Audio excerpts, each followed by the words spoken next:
हम गलतियां कर रहे हैं या ऐसे क्या रिस्क फैक्टर्स हैं, क्या कारण है जिसकी वजह से हड्डियां खोखली हो रही हैं? पहला रिस्क फैक्टर तो एज ही हो जाता है। ठीक है। दूसरा हो जाता है लो बॉडी वेट।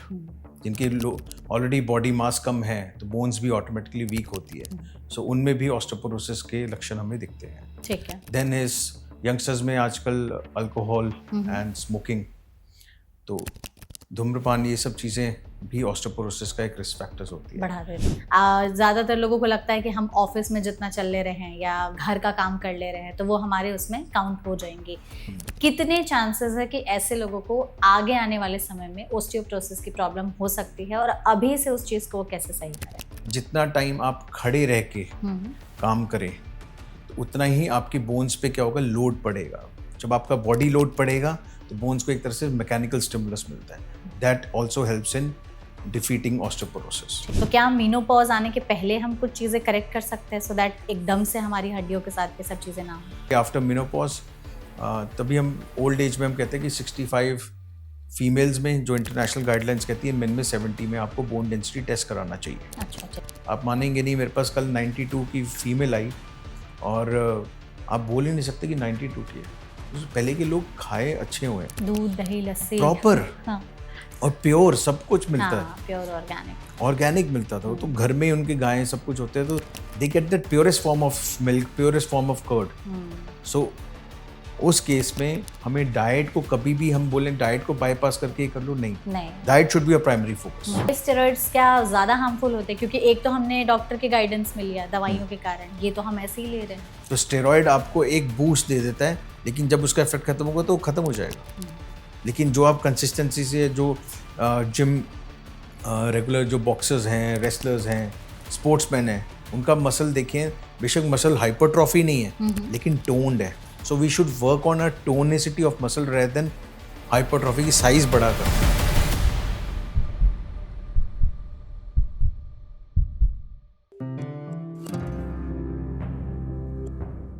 क्या आपको भी लगता है आपकी हड्डियां जो है वो उम्र के साथ या समय के साथ कमजोर होने लगेंगी और धीरे धीरे खोखने होने लगती हैं, और आपको लगता है ये सिर्फ बड़े बूढ़ों की बीमारी है? तो आप यहाँ पर गलत हैं। आज के समय में जिस तरीके की हमारी लाइफस्टाइल हो चुकी है, वैसे बहुत सारी बीमारियों का जो रिस्क है वो उम्र से पहले ही होते जा रहा है। आजकल यंगस्टर्स में भी हड्डियों से जुड़ी जो प्रॉब्लम्स है वो देखी जा रही है, जिसमें सबसे कॉमन जो प्रॉब्लम आ रही है वो है ओस्टियोपोरोसिस की, जिसे लेमन टर्म्स में हड्डियों का खोखला होना भी कहा जाता है, जिसकी वजह से अक्सर बहुत सारे लक्षण दिखाई देते हैं बट हम उसे नॉर्मल समझ करके इग्नोर करते रहते हैं, और बाद में पता चलता है कि हड्डियां इतनी कमजोर हो गई हैं कि वो खोखली होते जाती है। अब ऐसे में आपकी हड्डियां खोखली ना हो, आप अपनी हड्डियों को कैसे मजबूत रख सकते हैं, ओस्टियोपोरोसिस के लक्षणों को समय रहते कैसे पहचान सकते हैं, और इसका इलाज कैसे करा सकते हैं, इलाज में आज के समय में क्या क्या ऑप्शंस और नई एडवांसमेंट्स आई हैं, इन सभी सवालों के जवाब जो है वो आज के सेशन में हम जानने और समझने की कोशिश करेंगे। जिसके लिए हमारे साथ इस सेशन में जुड़े हुए हैं डॉक्टर गौरव सिंह भंडारी, जो कि डायरेक्टर और यूनिट हेड है ऑर्थोपेडिक्स और joint replacement department, Narayana hospital में। तो डॉक्टर, इस सेशन में सबसे पहले तो आपका बहुत बहुत स्वागत है। Thank you so much. Thank you so much doctor, हमारे साथ जुड़ने के लिए, और हम कोशिश करेंगे आपके जरिए हमारी ऑडियंस तक इस टॉपिक के बारे में, उन तक सही इन्फॉर्मेशन और अवेयरनेस एकदम सिंपल लैंग्वेज में पहुंचा सके। सबसे पहले हम यही चाहते हैं, आप बताइए कि क्या है ओस्टियोपोरोसिस, ये हमारी हड्डियों को किस तरीके से अफेक्ट करता है, ये बीमारी कैसे हो जाती है, कैसे पनपती है? सो ऑस्टियोपोरोसिस को हम देसी भाषा में बोलते हैं, हम फ्रेजाइल बोन्स या वीक बोन्स बोलते हैं। तो इसमें बेसिकली बोन की डेंसिटी कम हो जाती है। सो इट इज़, अगर हम कहें उसको देसी भाषा में, तो बोन्स का खोखलापन हो जाना। So that is osteoporosis. ठीक है। तो ये जो हड्डियां खोखली होती हैं, इसके पीछे कुछ कारण तो होता ही होगा कि क्या ऐसे हम गलतियां कर रहे हैं या ऐसे क्या रिस्क फैक्टर्स हैं, क्या कारण है जिसकी वजह से हड्डियां खोखली हो रही हैं? सो मेनली सबसे पहले इंपॉर्टेंट है इंक्रीजिंग एज। जैसे जैसे नॉर्मली यंगस्टर्स में हम एज बोन्स इतनी वीक नहीं देखते, ऑस्टियोपोरोसिस नहीं देखते, लेकिन जैसे जैसे एज बढ़ती है तो एक पहला रिस्क फैक्टर तो एज ही हो जाता है। ठीक है। दूसरा हो जाता है लो बॉडी वेट। जिनकी लो ऑलरेडी बॉडी मास कम है तो बोन्स भी ऑटोमेटिकली वीक होती है, सो उनमें भी ऑस्टियोपोरोसिस के लक्षण हमें दिखते हैं। ठीक है। देन इज यंगस्टर्स में आजकल अल्कोहल एंड स्मोकिंग, तो धूम्रपान, ये सब चीज़ें भी ऑस्टियोपोरोसिस का एक रिस्क फैक्टर्स होती है, बढ़ा देते हैं। यस। और उसके बाद होता है एक्सरसाइज ना करना। एक्सरसाइज ना करने से क्या होता है, एक इंसान लेटा रहेगा, फ़ोन देखता रहेगा, तो उसमें मैकेनिकल स्टिमुलस बोन्स को नहीं मिलता। जब बोन्स को मैकेनिकल स्टिमुलस ही नहीं मिलता तो बोन्स वीक होने लग जाती है। तो आपको जैसे पढ़ने के लिए भी ब्रेन को स्ट्रॉन्ग करना पड़ता है, पढ़ाई करनी पड़ती है, तभी आप नई नई चीज़ें सीखते हो, इन्वेंशंस करते हो, वो सब करते हो। सेम चीज़ बोन बॉडी स्ट्रक्चर भी है। बॉडी स्ट्रक्चर को जितना आप स्टिमुलस दोगे उतना वो ग्रो करेगी। So these are risk factors. उसके बाद इंपॉर्टेंट होता है मेडिसिन पार्ट्स।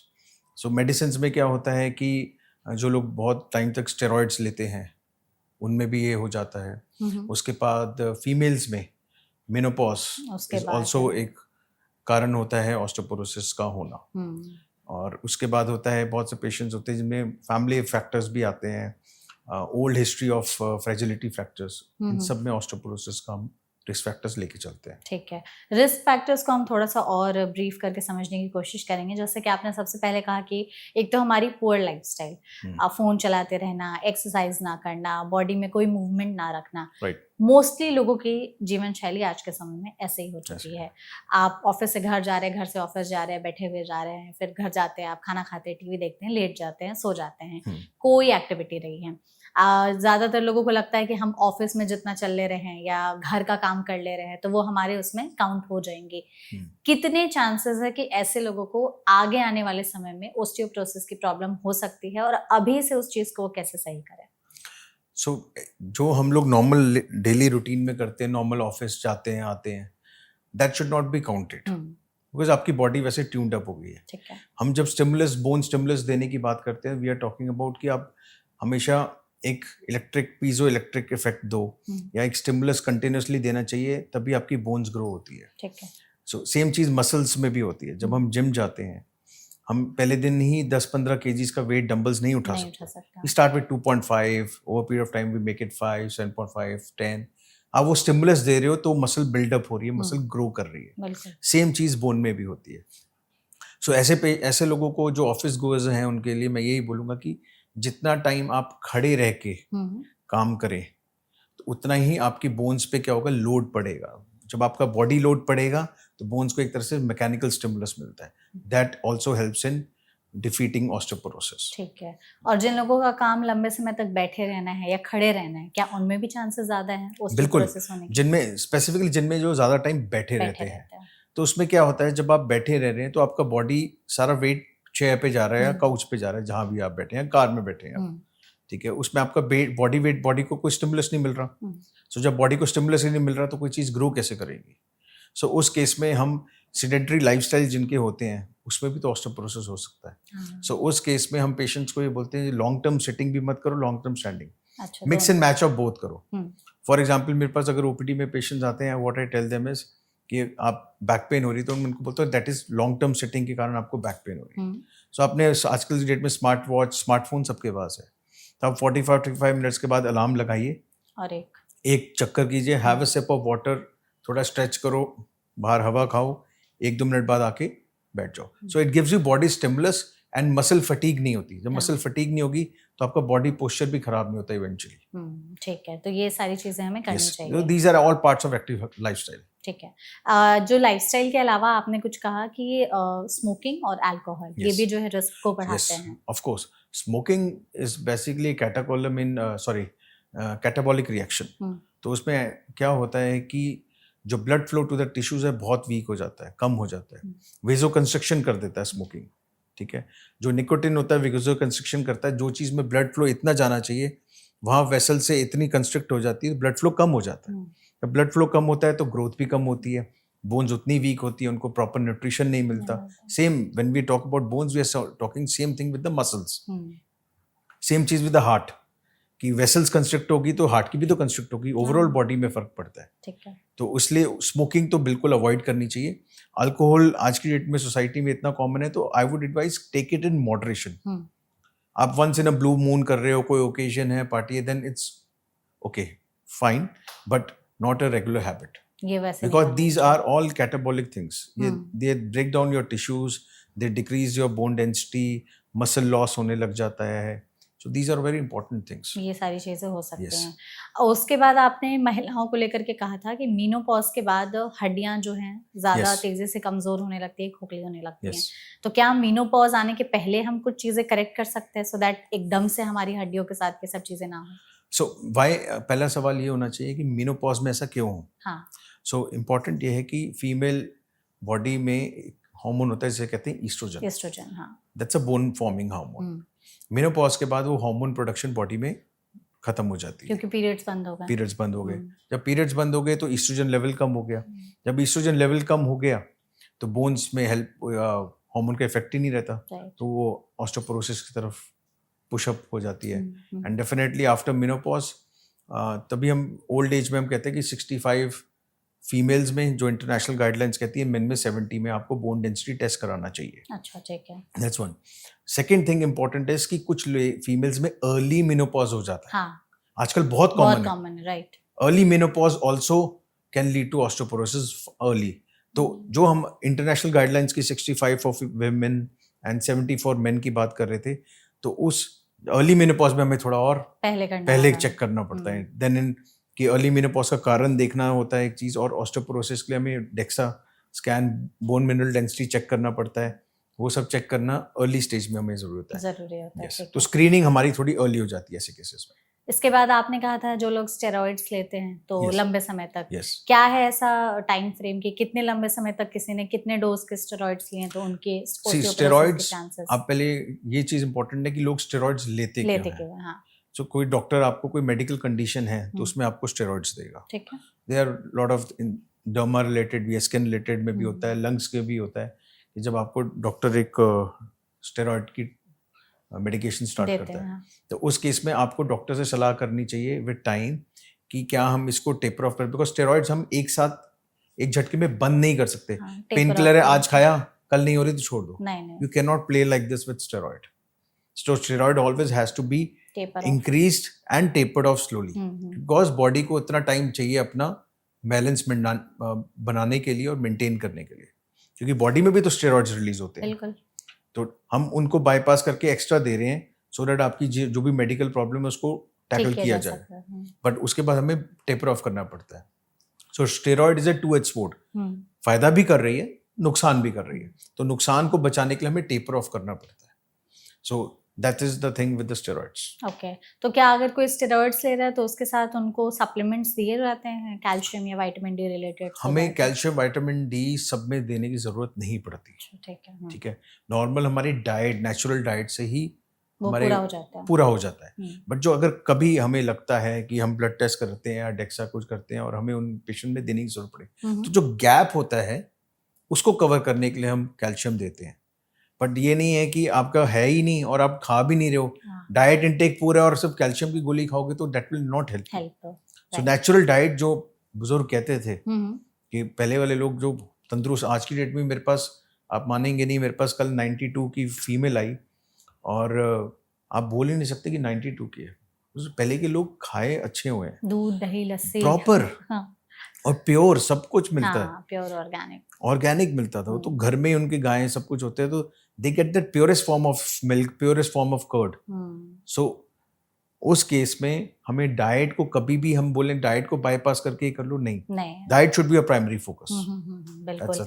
आई थिंक अभी तक हम लोगों ने जितने भी बातचीत की है उसमें आपने ये चीज एक ऑडियंस के पर्सपेक्टिव से बहुत अच्छी बताई, क्योंकि अक्सर आजकल बोला जा रहा है सप्लीमेंट्स लो, लेकिन जो चीजें डाइट से पूरी हो सकती है तो हम क्यों सप्लीमेंट्स लें बिना मतलब के, क्योंकि ऑलमोस्ट सबके तो साइड इफेक्ट्स कुछ ना कुछ होते ही होंगे, दवाइयों के तो होते ही हैं. अगर हम जैसे डाइटरी चेंजेस पर ही आए तो आपको क्या लगता है, आपने जो अभी तक अपने ओपीडी बेसिस में लोगों को देखा है, जाना है, समझा है, कि डाइट में ऐसी कौन सी चीजें उन लोगों ने कम कर दी हैं या बंद कर दी जिसकी वजह से हड्डियां कमजोर होने लगी हैं पहले के मुकाबले? अब हम लोग क्या कर रहे हैं कि मिल्क नहीं लेते, चाय नहीं वो है, और चाय पीते हैं, दूध तो पीते नहीं. If I talk about my self, मुझे भी नहीं याद मैंने लास्ट टाइम दूध कब पिया था. मुझे ये पता है कि मैंने सुबह चाय पी थी, अभी मैं कॉफी पी रहा हूँ. So it's like that we are shifting our taste and our lifestyle into कि एडजस्ट करके चलो. ठीक है यार, अभी थकान है, चाय पी लेते हैं हम लोग. पर हम बीइंग अ डॉक्टर, हम अपने बच्चों को यही समझाते हैं कि कम से कम दूध पीना है. ठीक है. हमें हैबिट फॉर्मेशन बहुत ज़रूरी है. बिकॉज हम लोग की हैबिट फॉर्मेशन नहीं होगी बच्चों की, आपका बेस नहीं बनेगा तो आप उस पर स्ट्रक्चर नहीं बना सकते. बिल्कुल. So milk is the base. आपकी डाइट का एक part 1 glass of milk is very important, होना चाहिए, ठीक है। बिल्कुल होना चाहिए। दूध के अलावा ऐसे और भी कोई फूड सोर्सेज है कैल्शियम के या विटामिन डी के जो हमें अपने डाइट Yes. में शामिल करने चाहिए? सो आप कैल्शियम और विटामिन डी 2 चीज़ें हैं। हाँ। हम जब कैल्शियम की बात करते हैं तो you have milk, hmm. You have yoghurt, you have paneer, you have tofu, you have same, you have nuts, you have green leafy vegetables. Not all, some of them. Then if you take non-veg, then fish is a good source. Okay, so there are things जो आपका calcium supplements का काम करती है dietary में, जो natural what we are talking about. जहाँ तक विटामिन डी की बात है, जब तक आप बोलो ना कि आप कैल्शियम खाते रहो, हमारी तो कैल्शियम बढ़ ही नहीं रही, वो इसलिए उनके विटामिन डी लेवल कम है। बॉडी में विटामिन डी लेवल चाहिए for calcium to be absorbed by your digestive system. ठीक है। अगर आपका विटामिन डी ना के बराबर है तो आप जो भी कुछ खा लो it will be wasted, it will not be absorb, तो काम ही नहीं करेगा। सो दैट्स वाई कैल्शियम और विटामिन डी सप्लीमेंटेशन साथ में लेना बहुत जरूरी होता है। तभी आज की डेट में आप पढ़ेंगे, आप कोई भी घर पे, आप अपने घर पे आप जाके देखना, कोई डॉक्टर ने आपको टैबलेट एडवाइस की होगी तो उसमें कुछ पोर्शन विटामिन डी का भी होता है, which is active form of vitamin D, ताकि उसमें क्या होता है कि जो कैल्शियम आप खा रहे हैं वो ऑटोमेटिकली एब्जॉर्ब हो जाए। बिल्कुल। इंडिया में अभी 2 आई थिंक ऐसे मतलब न्यूट्रिशनल डेफिशिएंसीज है जो अक्सर लोगों में देखे जा रहे हैं, एक विटामिन डी और एक विटामिन B12। Yes. तो विटामिन डी की कमी क्यों हो रही है और क्या सच में ये इतनी ज्यादा, अगर हम कहें कि एक एपिडेमिक की तरह आ रही है कि ओस्टियोपोरोसिस के चांस सिर्फ विटामिन डी की कमी से भी बहुत ज्यादा बढ़ सकते हैं? सो ये 2 क्वेश्चन है। विटामिन डी की जो कमी आ रही है वो हमारे लाइफस्टाइल से आ रही है, lack of exercise, lack of sunlight exposure. हम सुबह घर से निकलते हैं, गाड़ी में बैठते हैं, ऑफिस जाते हैं, गाड़ी में बैठते हैं, रात में निकलते हैं, वापस घर जाते हैं, सनलाइट एक्सपोजर है नहीं। Skin is the natural, sunlight is the natural source of vitamin D, ठीक है, और वो स्किन से एब्जॉर्ब होगा। बॉडी हमारा नेचुरली विटामिन डी बनाती है स्किन से। This is all this is all biology of the human body कि सन से स्किन एब्जॉर्ब करेगी, वो फिर आपका इनएक्टिव फॉर्म विटामिन डी बनाती है, देन किडनी आपका एक्टिव फॉर्म बनाती है। So this is all biochemistry of the body. Okay, so एक ये पार्ट हो गया। दूसरा आपका क्वेश्चन था कि क्या कैल्शियम विटामिन डी से हम ऑस्टियोपोरोसिस लिंक करके देखते हैं। कैल्शियम विटामिन डी से हम ऑस्टियोपोरोसिस डायरेक्टली लिंक नहीं करते, क्योंकि osteoporosis is bone mineral density को कम होना। और आप देखेंगे कि बहुत से हम लोग रूटीन प्रैक्टिसेस में ब्लड टेस्ट करते हैं, कैल्शियम करते हैं, विटामिन डी करते हैं, kidney function, thyroid, parathyroid, then हम लोग अल्कलाइन फॉस्फेट और वो सब टेस्ट करते हैं। वो सब टेस्ट करने का कारण होता है हमें सेकेंडरी कॉज ऑफ ऑस्टियोपोरोसिस को ढूंढना। अच्छा, जो हम एज रिलेटेड ऑस्टियोपोरोसिस की बात करते हैं, बोन्स वीक हो गई, वो प्राइमरी है। एक होता है सेकेंडरी मतलब कोई और चीज तो नहीं कर रही, उसमें जैसे स्टेरॉइड्स भी तो आ गया, that also cause, that is a second overuse of steroids is also secondary cause of osteoporosis। ठीक है, overuse of thyroid medication also is secondary cause of, hormonal changes is also secondary cause। okay, so ये सब secondary cause में आ जाते हैं। so calcium vitamin D supplementation देने से osteoporosis ठीक नहीं होता, बट आप उसको ब्रिज कर सकते हो बिकॉज ऑस्टियोपोरोसिस पर से इज बोन मिनरल डेंसिटी, तो आपको उस पे वर्क करना पड़ेगा, लेकिन उसको काम करने के लिए ये चीज साथ में जरूरी है। मतलब डायरेक्टली लिंक नहीं है बट इनडायरेक्टली कहीं ना कहीं एब्सोल्युटली राइट। डॉक्टर, आपने जो स्टेरॉइड्स वाली बात कही ना, तो उसमें आपने कहा कि मेडिकल कंडीशन में दी जाती है। आजकल बहुत सारे लोग खुद से भी स्टेरॉइड्स लेते हैं, खास करके जिम जाने वाले लोग, कि हम स्टेरॉइड्स लेकर के मसल्स बनाएंगे, बॉडी बिल्डिंग वाली जो चीजें हैं वो करेंगे, इंट्रामस्कुलर इंजेक्शंस लगाते हैं। यस, तो ये स्टेरॉइड्स क्या ज्यादा हार्मफुल होते हैं? क्योंकि एक तो हमने डॉक्टर के गाइडेंस में लिया दवाइयों के कारण, ये तो हम ऐसे ही ले रहे हैं। देखिए एक चीज समझना, ये बहुत ना इंटरेस्टिंग चीज है। आप कोई भी चीज, अगर हम रेसलर्स की देखें, बॉक्सर्स देखें, रेसलर्स देखें, उनका मसल मास को आप कंपेयर कीजिए और एक जिम जाने वाले को कंपेयर करिए। हाँ, सो जिम में लोग स्टेरॉइड लेते हैं और सीधा पंपिंग करते हैं मसल्स की, मसल्स विल हाइपरट्रॉफी बढ़ जाएंगे। लेकिन अगर आप मेंटेन नहीं करोगे, नहीं दोबारा दोगे, वो वीक पड़ जाएंगे कुछ ही टाइम में। लेकिन जो चीज कंसिस्टेंसी से होती है, रेगुलर ट्रेनिंग से होती है, वो इतनी जल्दी फ्लैसेट नहीं होती। बिल्कुल। तो स्टेरॉइड आपको एक बूस्ट दे देता है, लेकिन जब उसका इफेक्ट खत्म होगा तो वो खत्म हो जाएगा। लेकिन जो आप कंसिस्टेंसी से, जो जिम रेगुलर जो बॉक्सर्स हैं, रेसलर्स हैं, स्पोर्ट्समैन हैं, उनका मसल देखें, बेशक मसल हाइपरट्रॉफी नहीं है लेकिन टोन्ड है, so we should work on a tonicity of muscle rather than hypertrophy की साइज बड़ा करना है। ठीक है, तो ये दिक्कत जो है ये वो दिक्कत होती है। ये स्टेरॉइड यूज में होती है कि जैसे साइज भी बड़ा होगा, हाँ, इफेक्ट खत्म होगा, साइज कम भी हो जाएगा। वापस से वैसे ही हो जाएगा। एग्जैक्टली।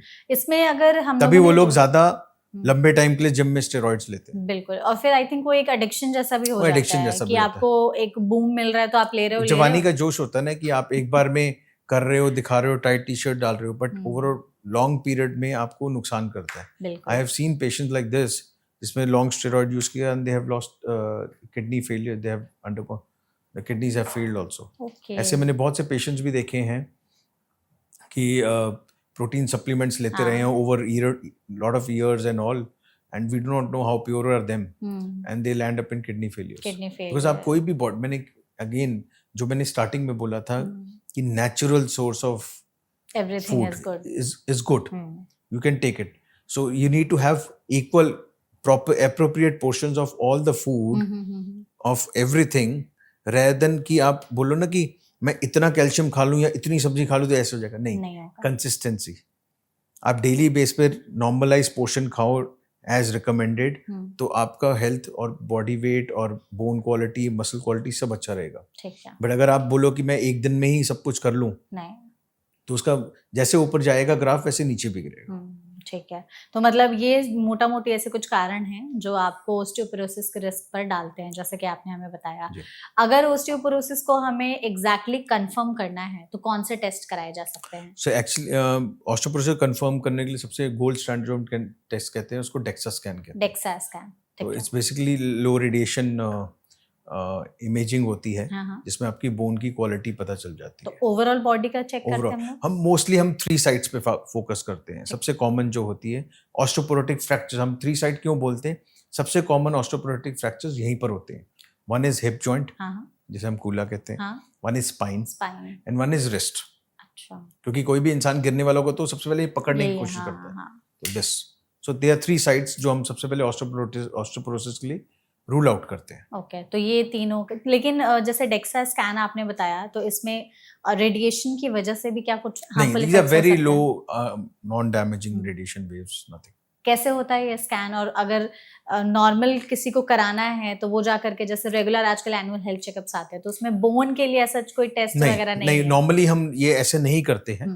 इसके इंटरनेशनल गाइडलाइंस हैं, जैसे कि मैंने आपको बताया कि at the age of 65 for women and 70 for men, और केसेस जिनकी फैमिली हिस्ट्री है, फ्रेजिलिटी फ्रैक्चर्स है, फैमिली हिस्ट्री ऑफ ऑस्टियोपोरोसिस है, स्टेरॉइड यूज है, पहले भी कोई मेडिकल इश्यूज हो चुके हैं, तब उन केस में अर्ली मेनोपॉज हो, तब हम थोड़ा 50s में कर सकते हैं। बट ऐसे कोई फिक्स नहीं होता। जहाँ डॉक्टर को लगे कि हाँ इसमें लग रहा है ऑस्टियोपोरोसिस, तो हमें करा लेना चाहिए। That's number 1। नंबर 2, इसमें इंपॉर्टेंट ये होता है कि बहुत से लोग होते हैं routinely calcium vitamin D, but those are for secondary. अगर प्राइमरी करना है तो DEXA is the gold standard. और एक होता है वर्टिब्रल फ्रैक्चर असेसमेंट VFA, और एक होता है हार्मोनल चेकअप जो मेनोपॉज में हम बात करते हैं। तो ये सब कर सकते हैं, बट पर से DEXA is the gold standard. यही है एक कंफर्म करने के लिए। अगर जैसे कोई and this is non invasive test, it's just like normal X-ray आप लेते हैं, वो स्कैन कर लेती है और वो स्कैन हो जाता है। और इसमें कैसे पता चलता है स्कैन के बाद? क्या ऐसे मार्कर्स या वैल्यूज आप देख के बताते हैं? सो हम इसमें बेसिकली 2 मार्कर्स देखते हैं, one is T score and one is Z score. T score and Z score? Z score. So when the most important is the T score. So उसमें हम वेरिएशंस होती हैं, ग्रेड्स होते हैं, greater than 1, greater than equal to 1, -1, and -1 to -2.5, and then less than 2.5। तो 3 grades होते हैं, 3 पड़ाव होते हैं इसके। जब हम बात करते हैं ग्रेटर देन और इक्वल टू 1 इज नॉर्मल है, ठीक है। Then you have -1 to -2.5, greater than 1 and less than -2.5 is osteopenia. And then less than equal to 2.5 और इससे और कम हो जाए then osteoporosis. तो ओस्टियोपीनिया भी एक टर्म है जो आई थिंक लोगों को नहीं पता है। ऑस्टियोपीनिया हम ऐसे बोलते हैं, वार्निंग साइन है कि get up, you need to do something for your bones. ठीक है। ऑस्टियोपोरोसिस तो पर से है ही डिफाइंड हो गया ना कि वो ऑस्टियोपोरोसिस शॉर्ट है कि क्लिनिकल डायग्नोसिस ये तो है, ऑस्टियोपेनिया इज आपका वार्निंग साइन, बॉडी आपको सिग्नल दे रही है। सिग्नल दे रही है। और ये जो सिग्नल देती है बॉडी, तो कुछ लक्षण भी देती है? ऑस्टियोपोरोसिस कभी की कोई लक्षण नहीं होते, कोई लक्षण नहीं? कोई लक्षण नहीं होते अनटिल अनलेस कि आपको कोई फ्रैक्चर हो जाए और फिर डॉक्टर आपका डेक्सा करा और बोले कि ये तो ऑस्टियोपोरोसिस के कारण था। अच्छा। दूसरा है कि स्पाइन में कि बाय चांस थोड़ा ना टूट स्पाइन हो जाए, कुबड़ जैसा जो होता है। हाँ कुबड़, नॉर्मली हम लोग ऐसे बैठे हाँ, उनकी अक्सर स्पाइन ऐसे ऐसे हो हो जाती जाती है। है। जब हम ऐसे हो जाएगी तो क्यों होता है, ये वर्टिब्रल हाइट कम होने लग जाती है, थोड़ा बैक पेन शुरू हो जाता है। ओके। तो उसमें हम लोग ये एक साइन होता है जो हमें ऑस्टियोपोरोसिस को रूल आउट करने के लिए इम्पोर्टेंट होते हैं। अदरवाइज पर्स से जब तक फ्रैक्चर ना हो तो पता नहीं चलेगा। ठीक है।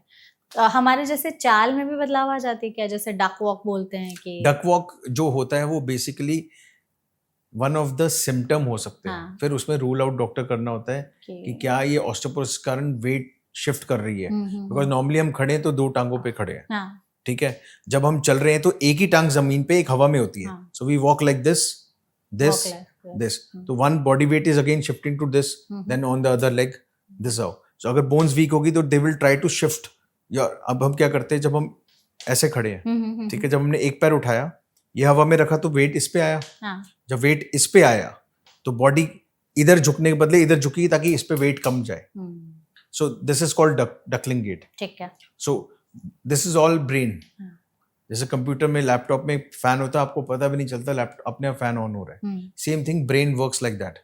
जब भी ऐसा होगा तो बॉडी अपने आप कुछ ना कुछ पोस्चर बनाएगी और उसमें ये दिख के आता है कि डकलिंग गेट, वैटलिंग गेट जो हम कह रहे हैं वो हो रहा है। वो हो रहा है। Yes. और जैसे आपने कहा कि मोस्टली लक्षण तो नहीं आते, तभी आते हैं जब कोई फ्रैक्चर हुआ रहता है। Yes. तो फ्रैक्चर अगर किसी को बार बार हो रहा है कि थोड़ा सा भी कहीं गिर रहे हैं Yes. तो फ्रैक्चर हो जा रहा है। हम ऐसे लेके चलते हैं इसको कि नॉर्मली अगर हम ऐसे गिर जाएं अब यहाँ पर तो हमारी हड्डियां नहीं टूटेंगी। टूटेंगी। हाँ, एब्सोल्युटली। पर अगर एक ओल्ड एज बंदा ऐसे ही गिर जाए, तो मैं आपको ऐसे बहुत एग्जांपल दे सकता हूँ। मैंने पेशेंट ऐसे ऑपरेट किए हैं जो पेशेंट मतलब ऐसे फॉर एग्जांपल कुर्सी से उठे हैं और फिर ऐसे घूमे और फ्रैक्चर हो गया और वहीं गिर गए। अभी लास्ट वीक मेरे पास पेशेंट आया, she was 52, I will not take the name. कल ही उसके स्टिचेस मैंने निकाले हैं।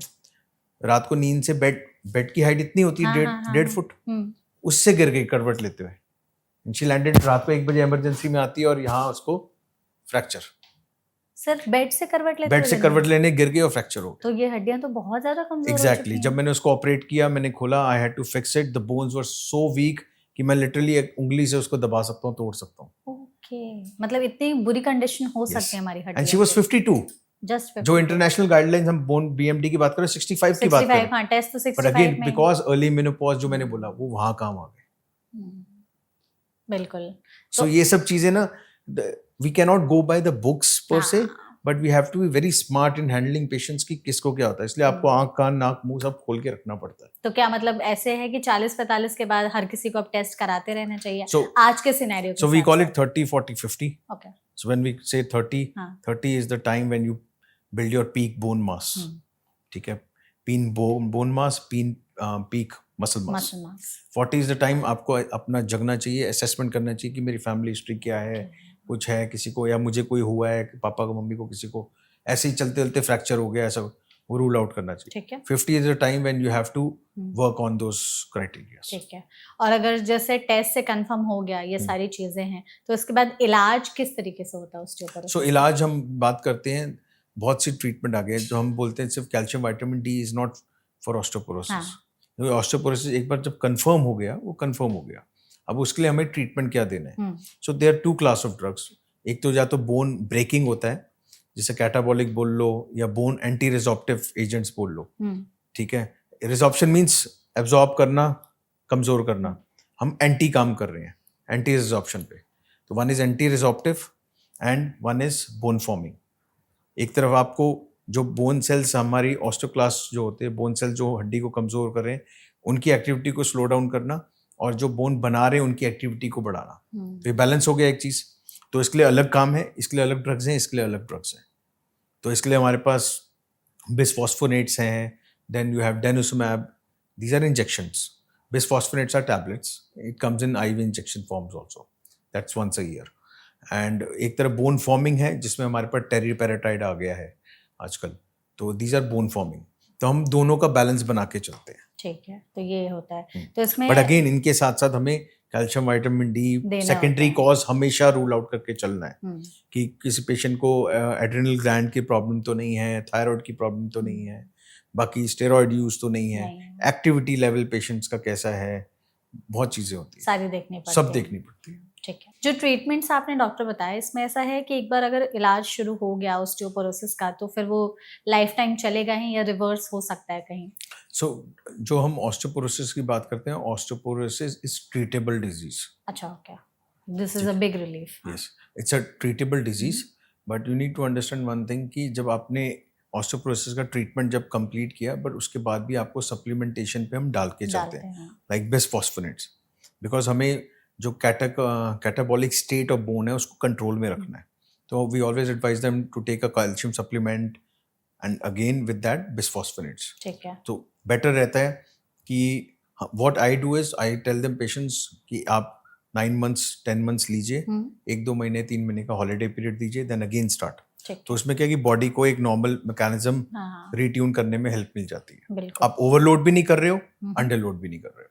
और ऑस्टियोपोरोसिस का ट्रीटमेंट हो गया, सही हो गया, सारी चीजें बंद हो गई, चांसेस है कि फिर से हो सकता है? बिल्कुल हो सकता है। क्या उसमें फिर ऐसे again same same issues thing, होंगे, वही सारे इश्यूज, सब कुछ सेम होंगे, तो इसलिए आपको रिपीटेड चेकिंग करानी, बहुत वंस अ जरूरी है। ईयर आप कराना चाहिए। बहुत से पेशेंट्स को हम 1 in 2 years 1 in 3 years भी बोल देते हैं, बट जो कंफर्म्ड ऑस्टियोपोरोसिस हम कहते हैं कि डेक्सा स्कैन 1 year करते रहो। करते रहो, ठीक है, साल में एक बार। हाँ, एक बार करते और ये जो ट्रीटमेंट है, इनमें क्या मतलब सर्जरी का भी रोल होता है या दवाइयों से ही चीजें होती ऑस्टियोपोरोसिस में until unless there is a fracture, हैं? हाँ, then because फ्रैक्चर को तो हम ऐसे छोड़ नहीं सकते, we have to fix the fractures, right. But उसके साथ साथ ऑस्टियोपोरोटिक ट्रीटमेंट भी साथ में स्टार्ट करना पड़ता तो है। उसमें क्या दवाइयाँ हैं, इंजेक्शंस हैं? इंजेक्शंस हैं, ठीक है। जैसे जो मैंने आपको बताया कि इंजेक्शंस ही ऐसे काम करते हैं। हाँ। 20 रिजॉर्प्टिव एजेंट्स लाइक डेनिसुमैब हो गए, तो वो और साथ में टेरिपेराटाइड, तो वो हम देते हैं। जैसे डेनिसुमैब 1 in 6 months देते हैं, so we give it for 2 years, अच्छा, 6 ठीक है। महीने के 4 लग गए, काफी है। हाँ, teriparatide we give for 18 months daily,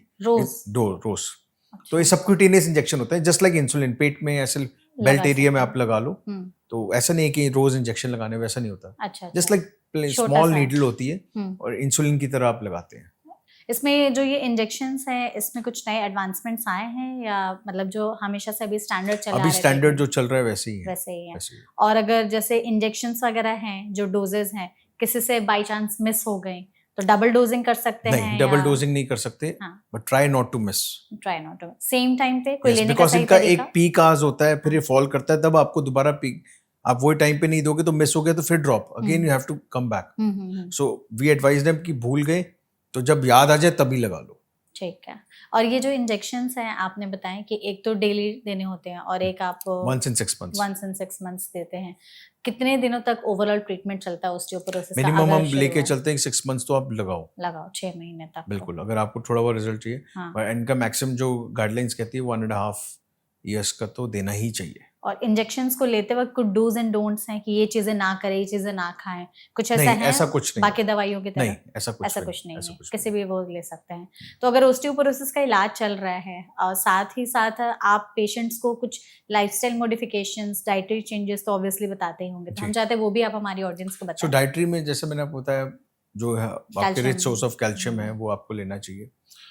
lifestyle में इंपॉर्टेंट ये है एक्टिव, जितना ज़्यादा आप एक्टिविटी लेवल रखोगे, हाँ, उतनी आपको, again these are all mechanical stimulus to the bones, जितना आप ये दोगे उतना ही आपको बेनिफिट मिलेगा। लेकिन जैसे ऑस्टियोपोरोसिस में तो हड्डियां खोखली हो गई, कमजोर हो बट उसका गई, मतलब नहीं, अगर आप लेटे रहोगे तो और हो जाएगी, तो फिर एक्सरसाइज करे तो कौन सी? इसलिए आपको कस्टमाइज करना पड़ेगा हर पेशेंट के साथ। देखिए, ऑस्टियोपोरोसिस वाले पेशेंट को ये मतलब नहीं होता कि आप चलो नहीं, हाँ, चलना तो है, हाँ। वो मैकेनिकल स्टिमुलस भी तो दे रहे हैं ना, हम्म। तो चलना ज़रूरी है।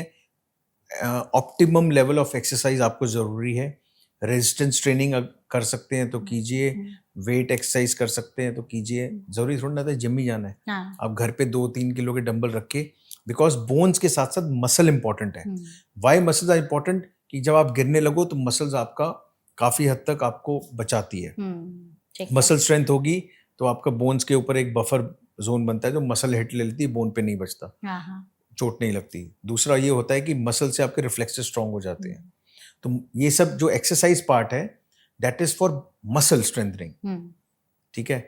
जो आप खड़े हो बोन को मैकेनिकल स्टिमुलस तो दे रहे हैं, हाँ। लेकिन मस्कुलर पार्ट के लिए आपको स्ट्रेंथ ट्रेनिंग, रेजिस्टेंस एक्सरसाइज, ये सब कोर एक्सरसाइज करनी चाहिए। ठीक पर जो पेशेंट फॉर एग्जांपल की जिनको स्पाइन में प्रॉब्लम है, तो उनको स्पाइन एक्सरसाइज लेट के कैसे एक्सरसाइज करनी है under supervision of A physiotherapist, अपने डॉक्टर से गाइडेंस लेके करो। मैं ये नहीं बोल रहा हूँ कि आपको पेन है तो आपको ये करना है, हाँ। आप उसको कस्टमाइज भी तो कर सकते हो। हाँ बिल्कुल, मतलब एक्सरसाइज करना, मूवमेंट इज जरूरी, movement is the ultimate goal. ठीक है, क्योंकि ना मूवमेंट करने से हाँ। और बोन्स वीक होगी। राइट, बोन्स वीक है तो मसल्स भी तो वीक होगी ना, तो it's all one structure. Bones are ultimately covered by muscles, तो उसको स्ट्रेंथ उसको भी तो करना जरूरी है। तो मतलब डाइट और एक्सरसाइज, ये दोनों का combination, exercise, calcium, vitamin D, D, stop smoking, moderation और स्टॉप अल्कोहल, ये चीज इंपॉर्टेंट है। आपने जो स्मोकिंग और अल्कोहल वाला पार्ट कहा ना, तो आजकल के जैसे जो यंगस्टर्स हैं, कुछ ऐसे चीज़ें देखी गई हैं कि स्मोकिंग अल्कोहल कम कर रहे हैं, बट जो शुगरी फ्रिजी ड्रिंक्स हैं या मतलब कोलाज वगैरह हैं जिसमें शुगर का कंटेंट बहुत हाई रहता है, या कैफिनेटेड ड्रिंक्स है, इनका कंजप्शन बहुत बढ़ गया है, और even processed foods, junk foods, तो क्या ये इक्वली है? No, absolutely no. These do not come under natural food supplements. Natural dietary habits का तो पार्ट ही कभी थे भी नहीं। बिल्कुल नहीं, इक्वली एज इन कि मतलब क्या इतना ही हार्म करते हैं जितना स्मोकिंग, अल्कोहल या बाकी फैक्टर्स करते हैं? बिकॉज़ जितने भी केमिकल्स हैं, you have a acidic component in your stomach. Ultimately जो भी आप यहाँ से डालोगे, तो आपको बॉडी को ही कुछ ना कुछ करना पड़ेगा उसको एब्जॉर्ब करने के लिए या एक्सक्रीट आउट करने के लिए। तो आप अल्टीमेटली ओवरऑल बॉडी को ही लोड दे रहे हो। अगर आप कैफीन, कोलास की बात करते हैं, दे आर शुगरी, तो उतना ही आपका इंसुलिन प्रोडक्शन होगा, उतना ही आपको लिवर पे और अपने पैनक्रियास पे जोर लगेगा। अचानक ब्लड में रश ऑफ इंसुलिन, अपना रश ऑफ ग्लूकोज जाता है, your brains become hyper active. तो बच्चे जो पढ़ते हैं रात को, तो वो कोल्ड ड्रिंक पी लेते हैं, बिकॉज अचानक स्टिमुलस शुगर होता है, high insulin, this thing, sugar content will spark your brain. Right. So अचानक एक आपका एक पल्स आएगा कि इतना ब्रेन एक्टिव हो गया, then again you will start feeling lethargic. So वो लेथार्जी जो होती है वो फिर खराब होती है, फिर उसके लिए आपको फिर वो एडिक्शन में आ जाता है। तो ये जो बुरी चीज ये नहीं करना चाहिए। ठीक है, हम लोगों ने अब तक जो भी बातचीत की डॉक्टर, उससे हम चाहते हैं कि आप as a final go to home message, एक गोल्डन मंत्रा या रूल जरूर बता दें कि अगर हमें ऑस्टियोपोरोसिस से बचकर रहना है तो हम अभी से क्या चीजें कर सकते हैं, क्या ऐसी चीजें बंद करें या शुरू करें सो दैट आगे होना, और अगर हो गया तो फिर अपने जीवन शैली को किस तरीके से हम डिजाइन करके चलें। देखिए, सबसे इम्पोर्टेंट है कि हम प्रिवेंट कैसे करें। प्रिवेंट एक हेल्दी लाइफस्टाइल, ठीक है, और यंग एज में आप अपना एक्सरसाइज बिल्डिंग, मसल बिल्डिंग पे फोकस कीजिए, बट नेचुरल वे में, ठीक है। हेल्दी लाइफस्टाइल से हम एक्सरसाइज पे बात करते हैं, उसके बाद प्रॉपर डाइट पे, again I will repeatedly say this that smoking and alcohol not good, ठीक है। अपना वॉक कीजिए, और these are the ways to delay और प्रिवेंट ऑस्टियोपोरोसिस, ठीक है। पर लेकिन जिनमें हो गया है, अपने डॉक्टर को मिलिए, टेस्ट कराइए, स्क्रीनिंग टेस्ट कराइए, and if it is for sure it is osteoporosis, the proper treatment has to be started. You can not only depend on calcium, vitamin D. बिल्कुल, ठीक है। अगर आप वार्निंग स्टेज में ऑस्टियोपिनिया में, then again come back to lifestyle changes. वो आपका हमेशा एक बेसिक रहेगा चीज़, आपकी एक बेस लाइन रहेगा जो लाइफस्टाइल चेंजेस है, उस पर ही आपने बाकी चीज़ें बिल्डअप करनी है। अगर ऑस्टियोपोरोसिस हो गए तो ऑस्टियोपोरोटिक की ट्रीटमेंट चलेगी, ऑस्टियोपिनिया तो आपको सप्लीमेंटेशन पे डाल दिया जाएगा। सो अल्टीमेटली हमारा एम ऑस्टियोपोरोसिस क्या है कि fragility fractures, old age fractures, weak bone fractures को प्रिवेंट करना। अल्टीमेटली एम यही होता है, क्योंकि अल्टीमेटली जब ऑस्टियोपोरोसिस होगा तो कहीं ना कहीं फ्रैक्चर का खतरा, डर रहता है। Just to prevent the fragility fractures, just to prevent the fractures to happen, हमें ये सब चीजें करनी पड़ती है। बिल्कुल, मतलब ये छोटे छोटे बदलाव अगर अभी से ही करना शुरू कर देते हैं तो लॉन्ग टर्म में ऑस्टियोपोरोसिस से हम खुद को बचा करके रख सकते हैं। Yes, absolutely. Thank you so much doctor, हमारे साथ इस सेशन में जुड़ने के लिए और इतनी वैल्यूएबल इन्फॉर्मेशन हमारे साथ साझा करने के लिए। आई होप आपने भी सेशन को एंजॉय किया होगा। Thank you, thank you so much, and thank you so much audience इस वीडियो को यहाँ तक देखने के लिए। अगर आपके मन में ऑस्टियोपोरोसिस से रिलेटेड कोई और सवाल हैं तो कमेंट सेक्शन के जरिए आप हमसे पूछ सकते हैं। हम पूरी कोशिश करेंगे एक्सपर्ट के जरिए उन सभी सवालों के जवाब देने के। ऐसे और भी हेल्पफुल सेशंस के लिए फॉलो करते रहिए NBT लाइव। Thank you.